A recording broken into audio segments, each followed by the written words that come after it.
சங்கர ஜெய ஜெய சங்கர நம்மாத்து பெரியவா channel subscribe பண்ணுங்க. உங்க எல்லாருக்கும் ஆத்மார்த்தமான அன்போடு நமஸ்காரம் சொல்லி இன்னைக்கு பதிவை ஆரம்பிக்கிறது நான் உங்கள் நம்பாத்து பெரியவா லக்ஷ்மி ஹரி. பெரியவாளோட ஒரு அற்புதமான அனுகிரகத்தை இன்னைக்கு உங்ககிட்ட ஷேர் பண்ணிக்கிறதுக்காக தான் வந்திருக்கேன். ஊருக்கு கிளம்பியாச்சா? உங்களை கேட்கல, பெரியவா தன்னோட பக்தரை கேட்டிருக்கா. ஊருக்கு போகிறச்ச ஒரு சோடாவாவது வாங்கி குடிச்சிட்டு போ அப்படின்னு பெரியவா அட்வைஸ் பண்ணியிருக்கா. ஆமாம், ஊருக்கு போகும்போது பிரசாதம் கொடுத்து அனுப்பி வைப்பா பெரியவா. அது என்ன சோடா வாங்கி குடிச்சிட்டு போ? காரணம் இருக்கே. யாருக்கு பெரியவா இப்படி ஒரு அனுகிரகம் பண்ணியிருக்கா பார்க்கலாம் இன்னைக்கு வீடியோவில். திருநெல்வேலி பக்கத்தில் இருக்கிற ஒருத்தரோட அனுகிரகம் தான் இது. அவர் பேர் சிவன். எப்பேற்பட்ட பேர் பார்த்தேளா? பெரியவாளை தரிசனம் பண்ணுறதுக்கு சிவன் வந்திருக்கார். அப்போ அனுகிரகமும் அற்புதமாக தானே இருக்கும். திருநெல்வேலியிலேருந்து அடிக்கடி மடத்துக்கு வந்துட்டு போவார் சிவன். நெத்தியில் பட்டப்பட்டியாக விபூதி பூசிண்டு அப்படியே சிவப்பழம் மாதிரி இருப்பார். சுத்தம்னா அப்படி ஒரு சுத்தம், ஆச்சாரம்னா அவ்வளோ ஒரு மடி ஆச்சாரம். இது மட்டும் இல்லை, சாப்பாட்டில் வெங்காயம் கூட சேர்த்துக்க மாட்டார். அந்த அளவுக்கு ஒரு கட்டுப்பாடு. சிவன் காஞ்சிபுரம் வந்தான்னா பெரியவாளை தரிசனம் பண்ணாமல் போகவே மாட்டார். பெரியவா தான் அவருக்கு எல்லாமே. அந்த சிவன்றவருக்கு என்ன வயசு இருக்கும்னு நினைக்கிறேள்? 80 வயசாருது. ரொம்ப பெரிய பணக்காரர். ஆனால் அந்த படாடோபம் கொஞ்சம் கூட கிடையாது. மகா பெரியவா தான் அவருக்கு தெய்வம். பெரியவா சொல்கிறது தான் வேதவாக்கு. பெரியவா சொல்கிறது தான் எல்லாமே. என்ன எடுத்துட்டு வருவார் தெரியுமா? ஒரு மஞ்சள் பை, அவ்வளோதான். அந்த மஞ்சள் பையில் என்ன இருக்கும்? ஒரு வேஷ்டி, துண்டு, விபூதி, பிரசாதம், கொஞ்சமாக பணம், இவ்வளோதான் இருக்கும். வேறு எதுவுமே அதில் இருக்காது. என்ன தேடி பார்த்தாலும் அதில் வேறு ஒன்றுமே கிடைக்காது. பெரியவாளோட சன்னிதானத்தில் போய் உக்காந்துட்டார்னா அவருக்கு நேரம் காலம் போகிறதே தெரியாது. 10 நாள் தரிசனம் பண்ணாலும் அவருக்கு போகிறவே போகாது. இன்னும் கொஞ்சம் நேரம் பார்த்துட்டே இருக்கலாமா அப்படின்ற மாதிரி ஆசையாக உட்காந்து பெரியவாளை பார்ப்பார். சரி, பெரியவா கிட்ட இவர் ஏதாவது பேசுவாரா? சான்ஸே கிடையாது. அப்போது ஏதாவது சந்தேகம் கேட்டு தெரிஞ்சுப்பாரோ? அதுவும் இல்லை. அவருக்கு சன்னிதானத்தில் உட்காந்து பெரியவாளை பார்க்கணும். ஏன் இந்த மாதிரி நீங்கள் உட்காந்து பெரியவாளையே பார்த்துட்டு இருக்கேள், உங்களுக்கு எதுவும் பேசணும் கேட்கணும்னு தோணலையா அப்படின்னா, அந்த மாதிரி ஆசையெல்லாம் கிடையாது. பெரியவா என்கிட்ட பேசணும்னு அவசியம் கிடையாது. ஆனால் பெரியவா மனசில் நான் இருக்கேனே, அது எனக்கு போகிறோம் அப்படின்னு ரொம்ப பவ்யமாக பதில் சொல்வாராம் சிவன். வெளியிடத்துக்கு வந்தால் எதுவுமே சாப்பிட மாட்டார். அவ்வளவு ஏன், ஒரு வாய் ஜலம் கூட எங்கேயும் வாங்கி குடிக்க மாட்டார். அந்த அளவுக்கு ஒரு கட்டுப்பாட்டோடு வாழ்ந்துட்டு இருந்தார் சிவன். ஒரு தடவை பெரியவாளை தரிசனம் பண்ணுறதுக்கு காஞ்சிபுரம் வந்தார். பெரியவாளை தரிசனம் பண்ணார். 10 நாள் அங்கே இருந்து பெரியவாளை தரிசனம் பண்ணார். முடிச்சுட்டு ஊருக்கு கிளம்பணும். பெரியவா கிட்ட போய் உத்தரவு வாங்கிக்கிறதுக்காக போனார் சிவன். வழக்கமாக கையசைச்சு ஆசீர்வாதம் பண்ணி அனுப்பி வைக்கிறவா பெரியவா. அன்னைக்குன்னு பார்த்து என்னமோ திடீர்னு பெரியவா என்ன பண்ணா, ஊருக்கு கிளம்பிட்டியா நீ? சோடாவாவது வாங்கி ஒரு வா குடிச்சிருக்கலாமோன்னோ. சரி, போகிறச்ச சோடாவாவது வாங்கி குடி அப்படின்னு பர்டிகுலராக இந்த ஒரு விஷயத்தை மட்டும் சிவனுக்கு சொல்லி அனுப்பி வச்சார் பெரியவா. ஏன் சொன்னா? ட்விஸ்ட் இருக்கே, சொல்கிறேன். எல்லாத்தையுமே உடனே ரிவீல் பண்ணிட்டா சஸ்பென்ஸே போயிடும். வெயிட் பண்ணுங்க. பெரியவா கிட்ட உத்தரவு வாங்கிட்டு செங்கல்பட்டில் பஸ் ஏறி திருநெல்வேலிக்கு புறப்பட்டார் சிவன். அந்த பஸ்ஸில் 4 பேர் வயசு பசங்க உட்காந்துட்டு இருந்தா.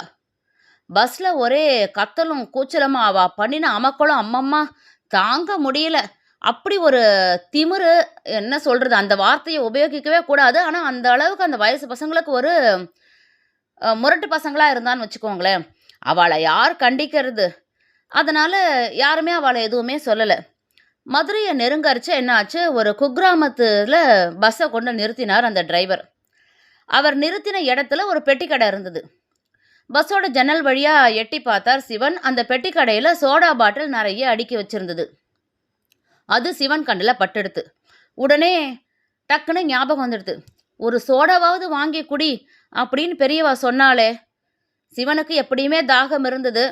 சரி, நம்ம தாகமும் தீர்ந்த மாதிரி இருக்கும், பெரியவா உத்தரவையும் நிறைவேற்றின மாதிரி இருக்கும் அப்படின்னு சொல்லிட்டு கீழே இறங்கி போய் பெட்டி கடையில் ஒரு சோடா வாங்கிண்டார் சிவன். அந்த சோடாவை குடிச்சிட்டு பஸ்ஸில் ஏறி வந்து அவரோட சீட்டில் பார்த்தா அவரோட மஞ்சள் பை காணும். அதில் பெருசாக ஒன்றும் சாமானோ பணமோ இல்லை. இருந்தாலும் அவரோட சீட்டில் இருந்தது காணோன்னா பகீர்னு ஆகாதா? ரொம்ப ஷாக் ஆகிடாதா? அப்போது அந்த 4 முரட்டு பசங்க உட்காந்துருந்தாலோன்னு அவள் என்ன பண்ணா, யோ பெருசு, யாரை? சிவனை கூப்பிட்றாவா 4 பேரும். யோ பெருசு, உன்னோட மஞ்ச பை தேடுறியா? அங்க பார், பின்னால சீட்ல கிடக்கு, அங்க போய் உட்காரு அப்படின்னு கேலியா சொன்னான். முரட்டு பசங்க தானே, மரியாதையை எதிர்பார்க்க முடியுமோ? மரியாதைன்னா அவளுக்கு மருந்துக்கு கூட கிடையாது. அந்த மாதிரி பசங்க. சரி, மஞ்சள் பை பத்திரமா கிடைச்செடுத்து நல்லபடியா ஊர் போய் சேர்ந்தா போறோம். என்னத்துக்கு இவா கிட்ட போய் நம்மளுக்கு வாக்குவாதம் அப்படின்னு பின்னாடி போய் உக்காந்துட்டார் சிவன்.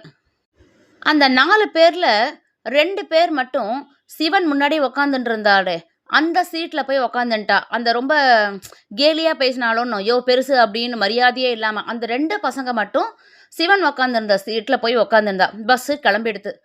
பஸ்ஸு கிளம்பி ஒரு 1 hour ஆயிருக்கும். என்ன ஆச்சுன்னு தெரியல, எதிரில் அசுர வேகத்துல ஒரு லாரி வந்தது, இந்த பஸ் மேல மோதி எடுத்து. சிவனோட இடத்துல அடமா போய் உக்காந்துருந்த அந்த 2 பசங்களும் ஸ்பாட் அவுட். ரொம்ப எகத்தாளமா பேசின அந்த 2 இளவயசு பசங்களும் அங்கேயே on the spot out. Sivan ஒரு சின்ன காயம் கூட இல்லாம தப்பிச்சிட்டார். மெடிக்கல் மிராக்கள்னு சொல்லுவோமே, இது ஆக்சுவலா அனுகிரக மிராக்கள். பெரியவா பண்ற எதையுமே மிராக்கள்னு சொல்லக்கூடாதுன்னு நானே எப்பவுமே சொல்வேன். இது எப்பேற்பட்ட அனுகிரகம் பாருங்கோ. ஒரு சோடாவாவது வாங்கி சாப்பிட்டு போ அப்படின்னு பெரியவா ஏன் சொன்னா? மதுரை குக்கிராமத்துல டிரைவர் கரெக்டா ஏன் ஒரு பெட்டிக்கடை முன்னாடி எதுக்காக பஸ்ஸை நிறுத்தினா? அங்க சிவன் கண்ணுல படுற மாதிரி சோடா பாட்டில் ஏன் அடுக்கி வச்சிருக்கணும்? பெரியவா சொன்னாங்கிறதுக்காக அந்த ராத்திரி அகால வேளையில சோடா சாப்பிட்றதுக்காக பஸ் விட்டு சிவன் ஏன் இறங்கணும்? இது எல்லாமே எதுக்காக? அவரோட உயிரை காப்பாத்துறதுக்காக அந்த பரபிரம்மம் சொன்ன ஐடியா. இதெல்லாம் எப்படி நடக்கிறது? அம்மாடி, யோசிக்க யோசிக்க நிஜமா பிரமிப்பா இருக்கணும். அப்படிதான் இருந்தது சிவனுக்கும். ஓன்னு அங்கேயே அழ ஆரம்பிச்சுட்டார். இருந்தாலும் அந்த 2 வயசு பசங்களும் அந்த இடத்துல இதுவானது அவருக்கு மனசுக்கு ரொம்ப கனத்து போயிடுது. ரொம்ப கஷ்டமா இருந்தது. ஆனா அவருக்கு ஒரு விஷயம் மட்டும் புரிஞ்சுது. ஆக்சுவலா இன்னைக்கு தனக்கு கண்டம். பெரியவாள 10 நாள் தரிசனம் பண்ண புண்ணியம்தான் அந்த கண்டத்திலேருந்து தன்னை காப்பாத்திருக்கு அப்படின்னு நம்பினார் சிவன். தன்னை காப்பாத்துறதுக்காக தான் மகா பெரியவா சோடாவாவது வாங்கி குடிச்சிட்டு போ அப்படின்னு ஒரு குறிப்பு கொடுத்துருக்கா அப்படின்னு அவருக்கு தோணித்து.